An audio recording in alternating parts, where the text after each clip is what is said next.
Why are they demanding these things? Why is point number 3 so essential to them? Why would they do this? Because it's unprecedented, as we've noticed, and reminded you all, they voted for CRs every time it was possible in their lives, as recently as March of this year. But they're doing it to appease their far-left Marxist base. That's the headline. That's why. That's why we're all in this mess. That's why the American people are suffering pain, because the Democrats are more afraid of the Marxists in their base than they are of hardworking Americans. See, they've made an evaluation that they have to appease the Marxist base, that they're so concerned that they'll lose their jobs if they don't appease the far left in their party. And they sat in a back room and they made the calculation that they would rather shut the government down and impose all this pain on the American people because they believe the Marxists, the far left in the base, are more active than hardworking Americans, people who go vote. And so they made the calculation that it's worth it to them. Every day gets better for us. We'll use the pain as leverage. For what?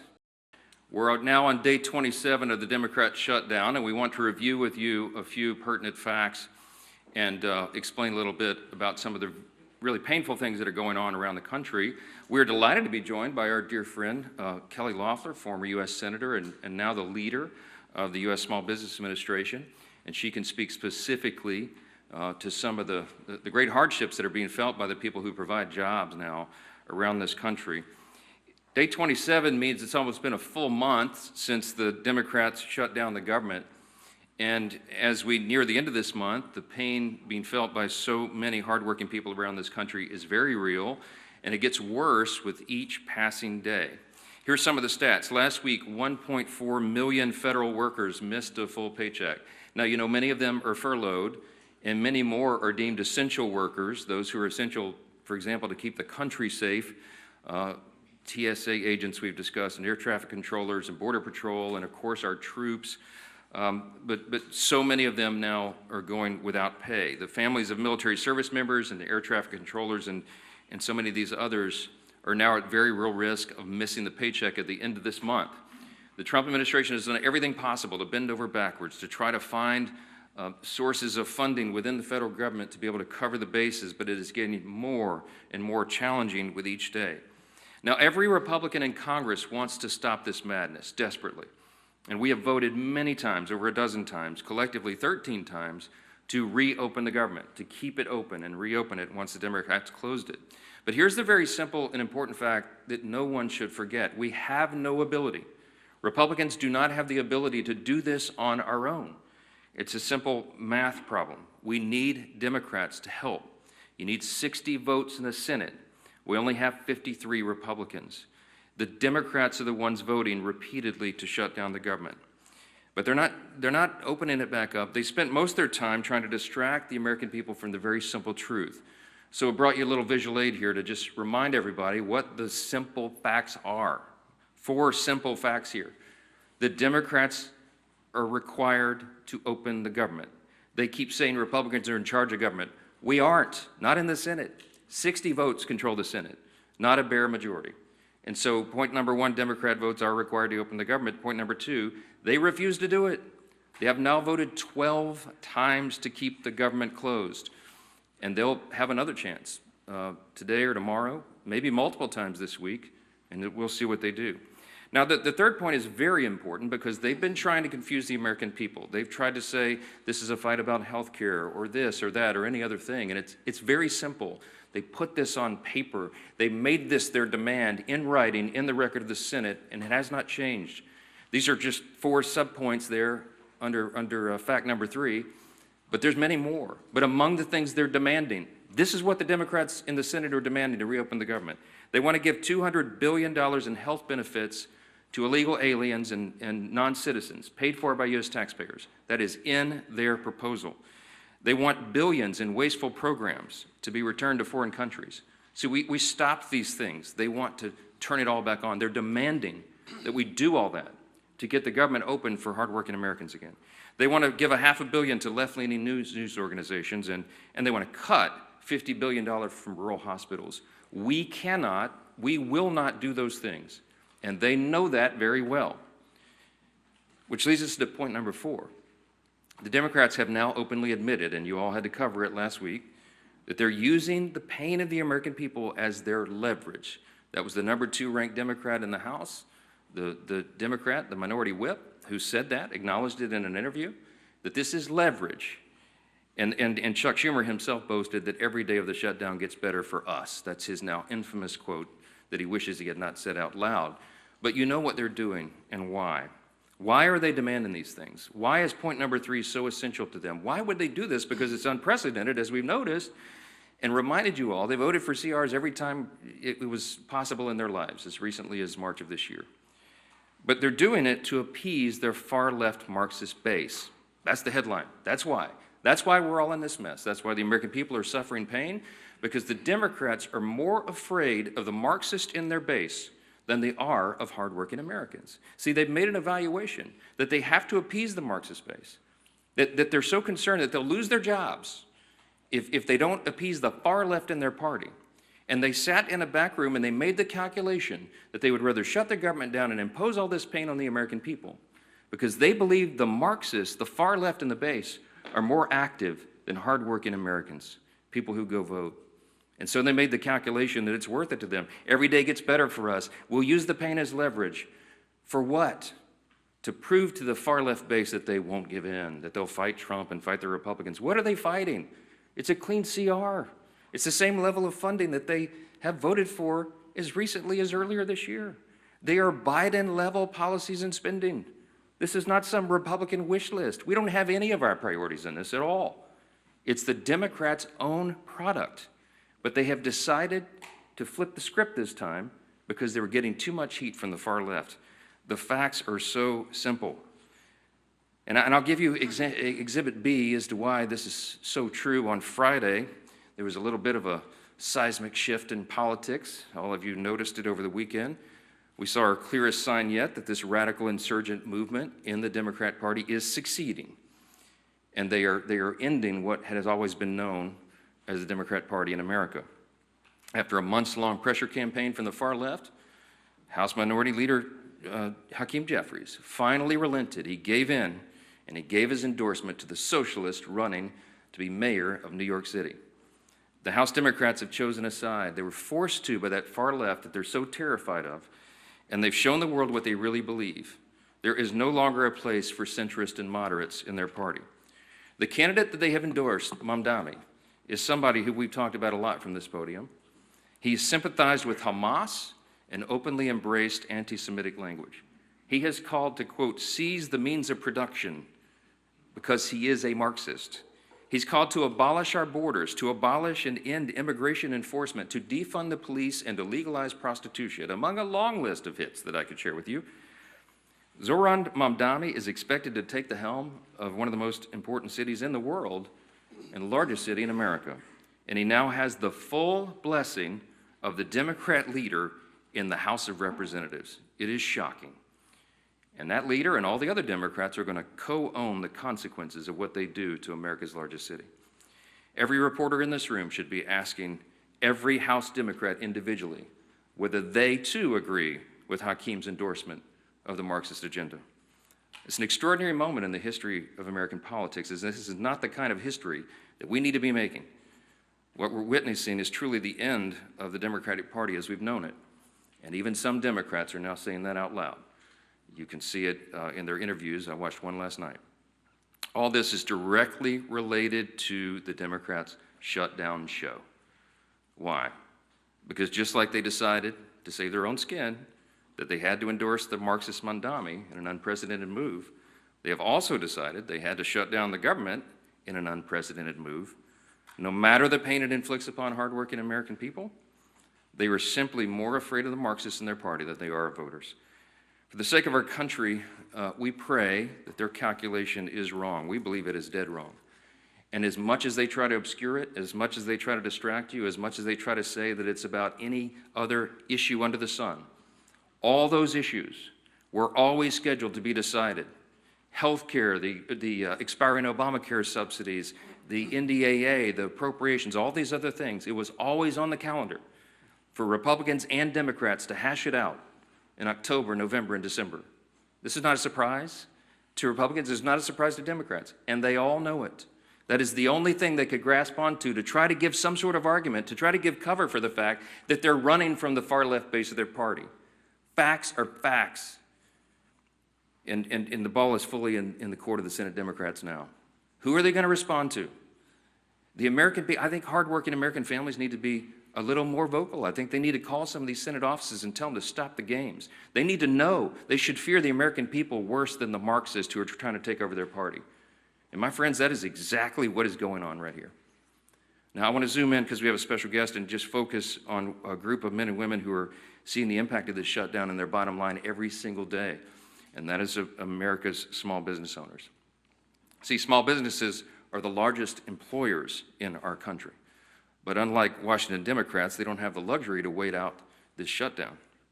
For many of them, federal contracts have been frozen, SBA loans and support have dried up, and business has dropped off due to uncertainty in the markets. A survey of small business owners across the country found that for the 1 in 5 small business owners who rely on government contracts, this shutdown is forcing them to pull back on their investments.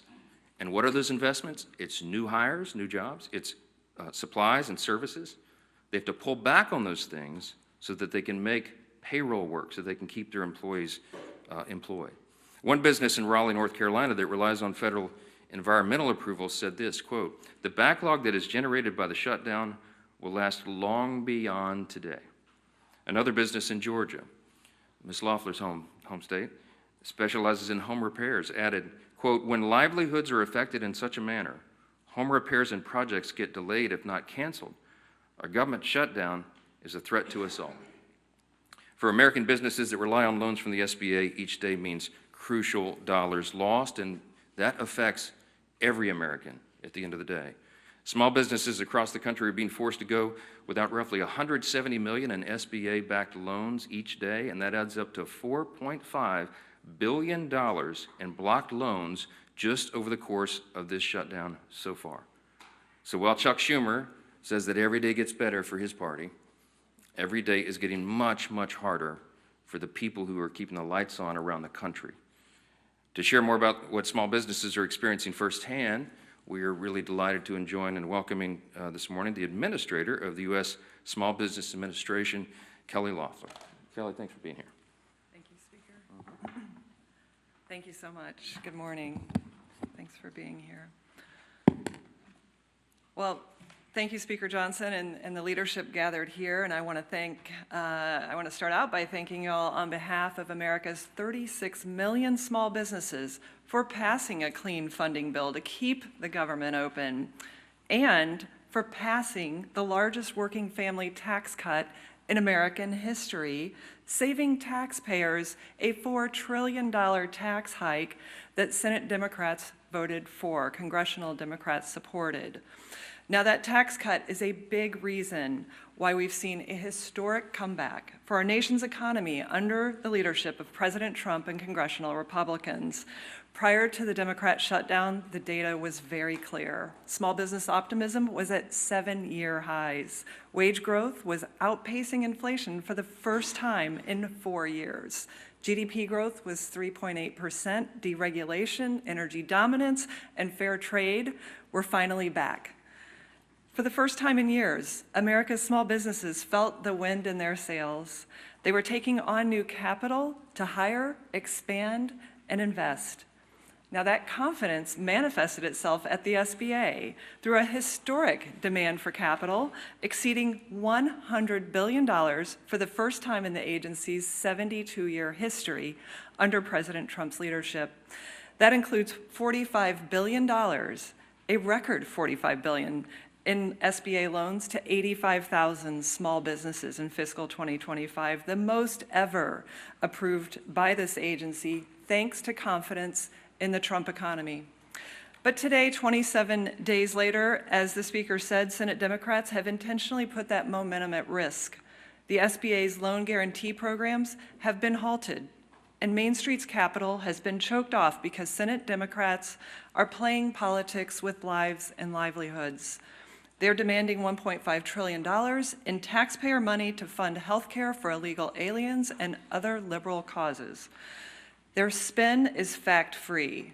They want to subsidize their broken, fraudulent, and unaffordable healthcare system, where premiums have increased by 80% since 2014, and those are the enormous costs that are borne on the shoulders of small businesses. But the pain is the point. Every single day of this shutdown has stopped 320 local businesses every single day from accessing $170 million in SBA loans for hiring and for expansion. Now, in Chuck Schumer's own state, that is $40 million every single week. In my home state of Georgia, Senator Ossoff and Senator Warnock shutting down $35 million in Main Street Capital every single week. So on day 27, all of that adds up to 6,000 small business loans that have been prevented from receiving upwards of $4 billion in Main Street lending. And it's not just the flow of capital that it's been cut off, as the speaker said. It's small businesses that rely on federal contracts. Thousands of them across the country have received stop work orders. Thousands more who rely on federal workers as their customers are seeing their revenue dry up. Here in Washington, of course, but around our military communities, around main streets across America. It's our storefronts that are cutting back hours, manufacturers that are shelving expansion plans, and generational businesses that are closing their doors for good. It's business that they will never get back. Thousands of painful stories like these are playing out, and that's what Democrats are talking about when they say they now have leverage. Now, America's small businesses make up 99% of all of our nation's businesses. They create 2 out of every 3 new jobs, and they make up about half of our GDP. So when the CEA estimates that every week of the Democrat shutdown, it shrinks the U.S. economy by $15 billion, that cost is borne by Main Street. When they estimate that Senate Democrat shutdown will cost our economy 43,000 jobs, those jobs are at local businesses, all because Senator Schumer and his caucus are willing to sacrifice Main Street so that they can derail President Trump's historic economic agenda and appease the socialist radicals who are now in charge of the Democrat Party. It's why I'm so proud to stand here with Speaker Johnson, Chairman Williams, and the entire House leadership team, because we are united behind Main Street, our military, and those who rely on critical federal services. It's time for Chuck Schumer to end the political stunt, pass a clean funding bill, open the government, stop putting illegal aliens and the Marxist socialist demands of your radical base over small businesses back home. We must bring the same common sense that prevails on Main Street back to Washington. I'll now turn it over to my good friend and chairman of the Small Business Committee, Roger Williams, from the great state of Texas. Thank you, Senator. Thank you, Mr. Speaker. I appreciate Administrator Loeffler, and she's quoted you a lot of numbers, which are all true, but let me just tell you this. I chair the Small Business Committee. I'm a small business owner. I didn't sell my business 10 years ago or anyone. We still have our family business, been in business since 1939. I've been in it 57 years. I know what's happening on Main Street when it's good and when it's bad. And let me tell you, Main Street is very fearful of the Schumer shutdown. He is totally holding Main Street America, small business owners, small business employees at bay because of his future that he's concerned about. It has nothing to do with it. Main Street is 99% of the businesses are small businesses. 75% of the payroll, 75% of the workforce is small business. It's every small business in your hometown, in Schumer's hometown, in my hometown. I go over, and I'm not necessarily as much a congressman when I get home as much as a small business owner. And I can tell you what's happening out there. I'm worried about the 99%. I'm worried about the 75% of payroll, 75% of workforce. I'm worried about the fact that they cannot meet the payrolls. As Administrator Loeffler said, with the SBA like it is right now, is ready to go. I mean, we are ready to go. We've had more activity in the SBA since November 5th than we've had in years because people want to start a business. So they see the Trump economy works. They want to start a business. They want to stay in business. I'm worried about that group of people. I'm worried about the fact that they can't meet payroll. I'm worried about the fact that they can't buy inventory. If you can't buy inventory, you can't sell anything. And the truth of the matter is, if you want to go deeper into it, if you don't have inventory, inflation will rise because you're not discounting your inventory. That's how capitalism works. That's how the private sector works. That's how we compete. So the other thing we did before the shutdown, Administrator, thanks to you, is the fact that we raised the loan limits from 5 to 10 million on manufacturing. Ready to go, ready to expand, ready to grow your business. And I would tell you, if we're lucky enough to have some more rate cuts, this economy, the Trump economy, along with small business, is going to lead the way and explode. But we can't do it with Chuck Schumer hanging an anchor around everybody's neck because he's personally concerned about his political future. So as a small business owner, I'm just saying to all of you, the greatest asset America has is its people, its Americans, and its Main Street America. Risk and reward built this country. Right now, there's no risk and reward. We're just playing defense. That will not work. This shutdown must end immediately to save small business, to save consumers, to save Main Street America. I'm honored to chair the committee. I'm honored to work with Senator Loeffler. We can get this done.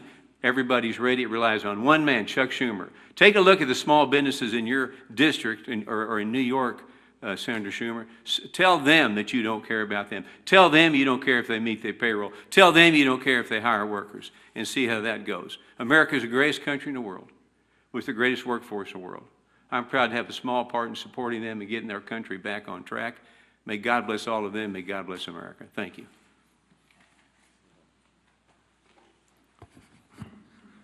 Well, thank you, Chairman Williams, for all you do to support small businesses, to really epitomize the backbone of our economy.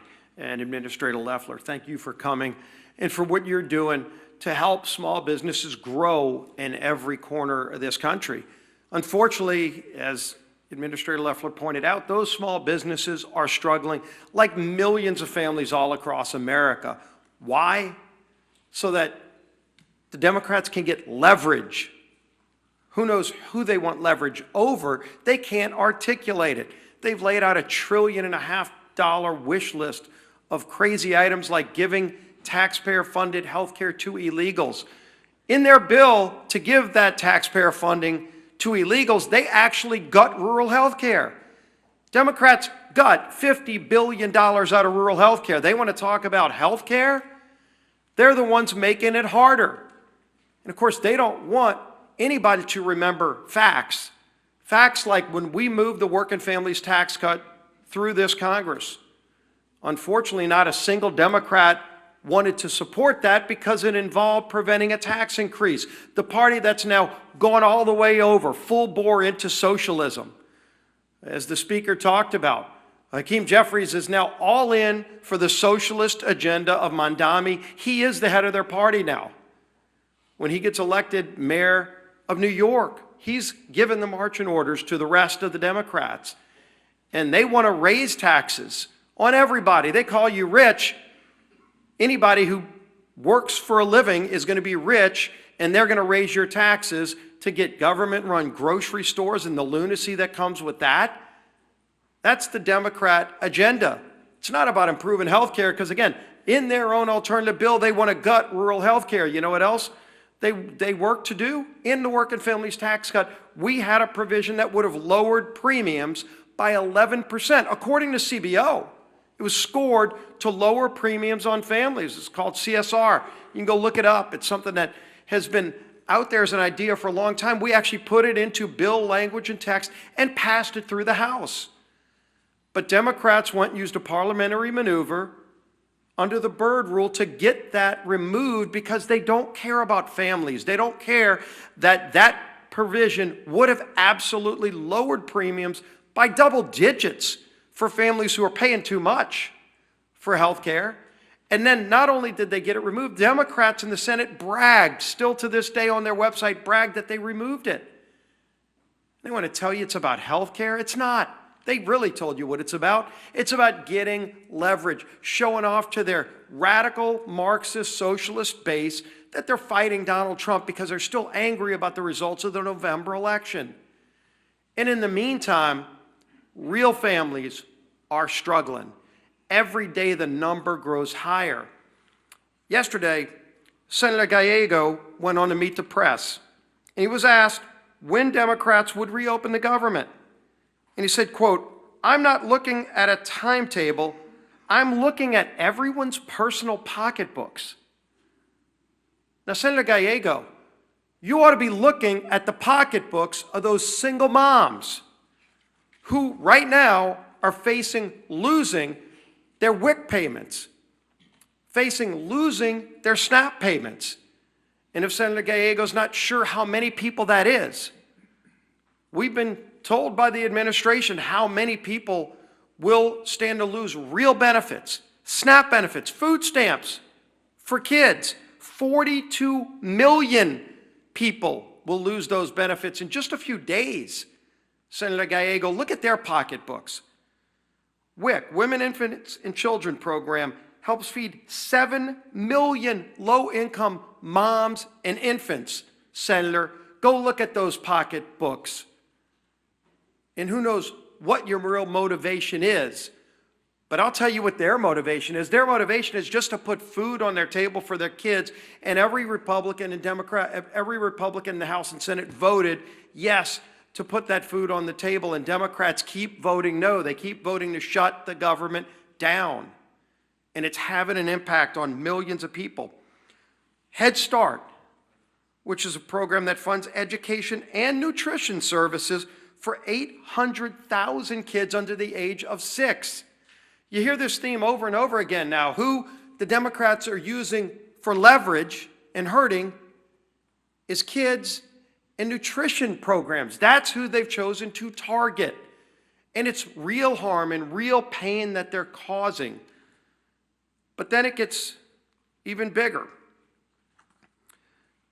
Just today, the American Federation of Government Employees, large union, came out and said, quote, "It's time to pass a clean, continuing resolution and end this shutdown today.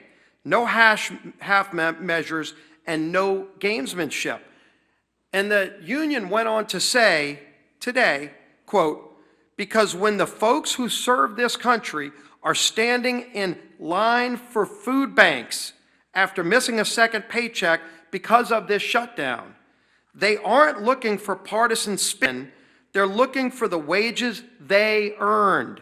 The fact that they're being cheated out of it is a national disgrace." And they're right.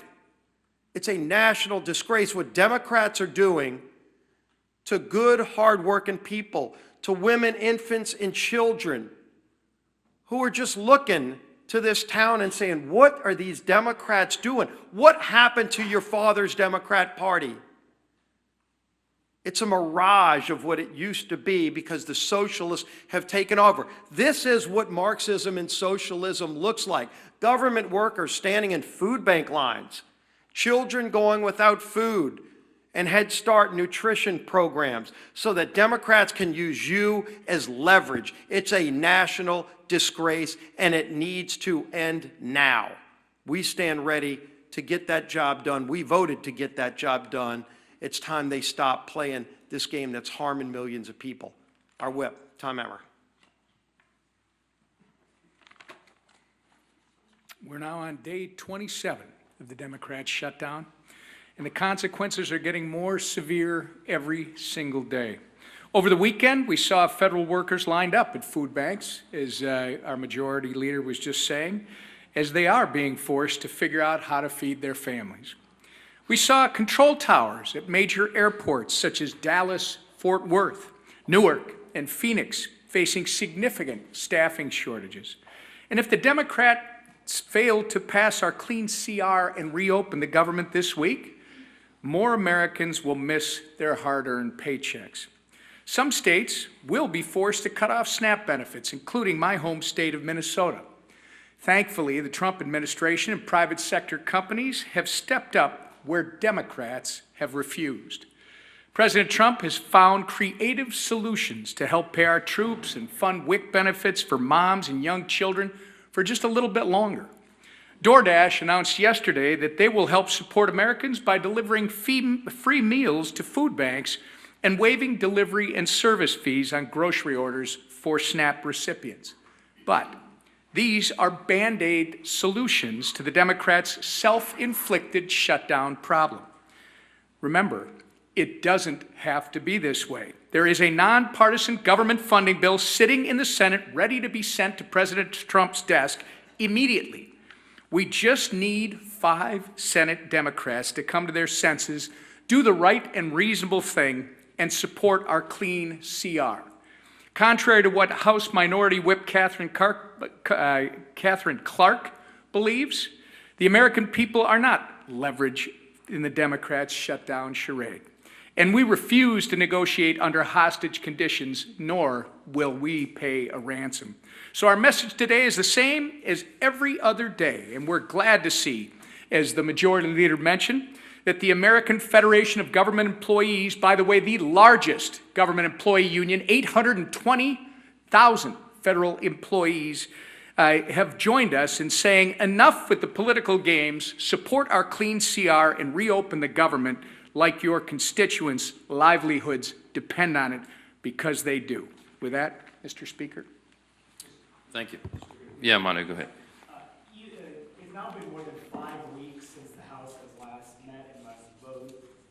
But even during the government shutdown, House committees could still meet, there could still be markups, there could still be oversight hearings, bills could still come to the floor. So why not do that rather than have members back home in their districts? Why not bring them back here and do the work that they were elected to do? Yeah, so we're evaluating this day by day. The House did its work. I've said it over and over and over. And the most important thing is to get the government open. It's the #1 priority and #1 responsibility of Congress, and the Senate Democrats have chosen not to do it. We think that is paramount and of paramount importance to everything else. There is plenty of time in the remainder of the calendar year to do all the things that are the must-pass pieces of legislation and all the negotiations that I referenced earlier today, and we are anxious to get everybody back to regular legislative session. But there cannot be a regular legislative session so long as the government is closed and Americans are feeling so much pain. We won't do that. Now, in the meantime, Republicans, I don't know what the Democrats are doing other than publicity stunts, but I can tell you the House Republicans are doing some of the most meaningful work of their careers. They are in their districts working around the clock with their constituents, helping them not only to negotiate the crisis that's been created by this Democrat shutdown, but all the other matters that they need to attend to. And I'm hearing from them individually. They are having some of the most meaningful interactions at a time of great crisis with their constituents that they've ever had, and that's really, really important. So I don't want to pull them away from that work right now when their insight and their counsel and their assistance and those of their staff, who, by the way, aren't getting paid soon, that is most essentially needed right now back home. So we have work to do here. We'll get back on the floor as soon as we can, and in the meantime, as soon as the Democrats allow us, and in the meantime, the committees, the chairs of all the committees, and the active members of those committees are still churning the work out. They're not doing a markup right now in a formal meeting, for example, but they are still doing very meaningful work. Oversight, the oversight responsibility of the House continues to work. You might have noticed the Oversight Committee dumped its 3rd batch of files from the Epstein matter just a number of days ago. 43,000 pages of documents are out there, including Epstein's own personal flight logs, his financial ledgers, his daily calendar and diaries. All those things are out now in the public. And so all these essential functions of the House of Representatives continue in earnest. No, Hakeem Jeffries has said they're on vacation. Well, he might have sent the Democrats on vacation. But House Republicans are doing very important, very essential work around the clock. Yes, go ahead, Melanie. SNAP benefits are going to run out this week. Yes. The USDA said they're not going to tap into a contingency fund in order to ensure those benefits get paid. Do you think the administration should tap into those funds or find other sources in order to ensure that millions of Americans do get paid? Well, look, I can tell you the administration has worked, as you all know, very creatively and very hard to limit the pain on the Americans because of the Democrats' shutdown. And the SNAP benefits is a unique situation. I got a summary of the whole legal analysis, and it certainly looks legitimate to me. The contingency funds are not legally available to cover the benefits right now. The reason is because it's a finite source of funds. It was appropriated by Congress, and if they transfer funds from these other sources, it pulls it away immediately from school meals and infant formula. So it's a trade-off. There has to be a pre-existing appropriation for the contingency fund to be used, and Democrats blocked that appropriation when they rejected the clean continuing resolution. So the way to make this stop immediately is we just need a handful. We need 5 more Democrats in the Senate to do the right thing, wake up and say, I'm going to say no to the Marxist far left pressure, and I'm going to do what's right by the people, the 42 million Americans in this country who rely upon this essential nutrition assistance?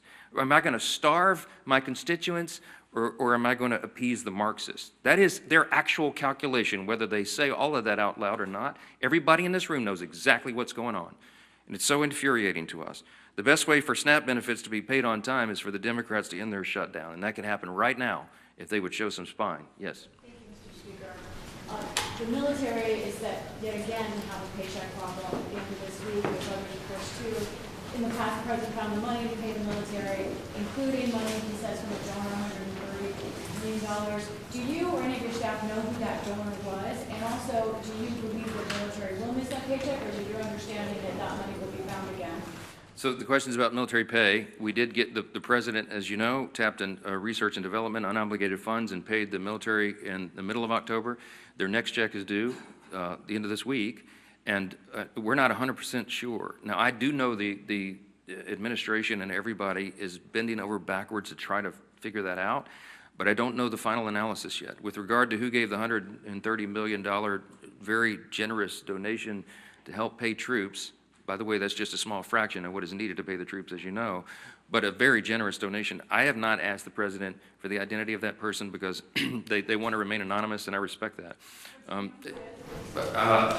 I've heard rumors, but I'm not 100% certain because, again, I haven't asked to verify that myself. Yes. Mr. Speaker, this AFGE, Leader Scalise and Whip Emmer both mentioned this new statement from the president of the American Federation of Government Employees. They represent 800,000 federal employees.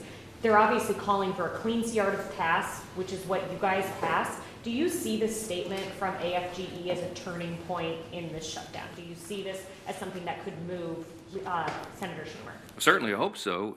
It's a union, you know, and they represent such a large amount. There's 1.4 million federal employees. They represent 800,000 of them, and they said, to your point, in quote, pass the CR and open the government. It couldn't be more clear, and because they understand the reality of this. These are federal employees. Many of them watch carefully what happens here in the halls of Congress. They know that this whole thing by the Democrats, the entire shutdown, is a charade, because they know, and anybody who pays attention knows, we always were going to arm wrestle over the remaining issues on the table this year. And they're tired of the distraction, and it's hurting their families, and people are suffering real hardships. They really are going to the food pantries out now to feed their families. It's shameful. We're the greatest nation in the history of the world. We've got to be able to operate, and we can't allow a rise of Marxist and far-left activists in one party to shut down the entire operation of the federal government, and that is exactly what they are allowing them to do. The Democrats have got to come to their senses. You can endorse communists all you want, but at least keep the government operating for us. That's our plea. It's pretty simple. Yes, sir. Second round. Is there any work being done on a Republican solution to the healthcare cliff? I mean, there's been talk in the past about HSAs, about, you know, a short-term plan. Any work being done? You said it could be done at the end of the year, but surely there must be some preliminary work. Yeah, I've been carrying this visual aid around waiting for this question for a while, okay? So when I say that the Republicans have been working on a fix for health care, we've been doing this for years, and many of you who've been on this beat for a while know this is two publications. When I was chair of the Republican Study Committee, the largest caucus of Republicans in Congress, we published volumes of ideas on health care. This was our volume 1, a framework for personalized, affordable care. We had an entire body of the smartest minds in Congress, the smartest Republican minds who worked around the clock. The Doctors Caucus, they talked to stakeholders from around the country and in all the areas related to healthcare, and they came up with a formula on how to reduce the cost of healthcare dramatically, how to make Obamacare affordable and workable in some way for the American people, to increase the access to care and the quality of care. And these ideas have been on paper for a long time. There's volumes of this stuff, volumes of it. What we're doing right now, what we have been doing, what we were already doing, because we knew we were coming up to the end of the year, and we know that healthcare is a major burden for the American people. We've been working on it since day one of this Congress. We worked on it in the years prior. And we've already demonstrated, this is not talking points for us. When we say the Republican Party is the only party that has any chance at fixing healthcare for the American people, we've demonstrated it. We put it into the One Big Beautiful Bill, the Working Families Tax Cut. As you know, we strengthened the Medicaid program. We started there because it was the lowest hanging fruit. Why? Because the fraud is so glaring. And we cut out, we eliminated the fraud. We got ineligible recipients off of Medicaid. We preserved it for the people who rely upon it and need it the most. Young pregnant women, the elderly, disabled, for example. We got able-bodied young men without dependents off the program. And what we did was we strengthened it. Don't take our word for it.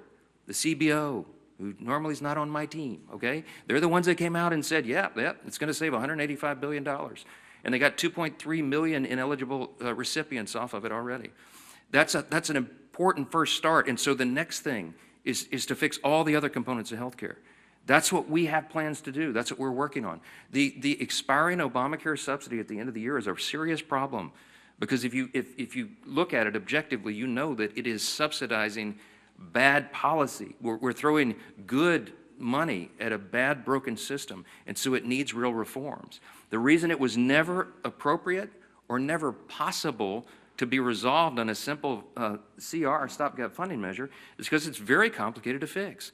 But Republicans have a long list of ideas. Leader Scalise has been working with the chairman of our 3 committees of jurisdiction, putting all of that, formulating all that, grabbing the best ideas that we've had for years to put it on paper and make it work. But we know we're going to have to arm wrestle with Democrats over that. Why? Because many of them are avowed to get us to a single-payer system. They do love socialism, my friends. They love Mamdani. He wants government to take over everything. They're on board with that program. They think the government can do a better job by taking over health care. We believe in the private sector and the free market and individual providers, their acumen. And we say that if you take the government off their backs and allow for real competition again in health care, you will improve its quality and you will bring down its cost.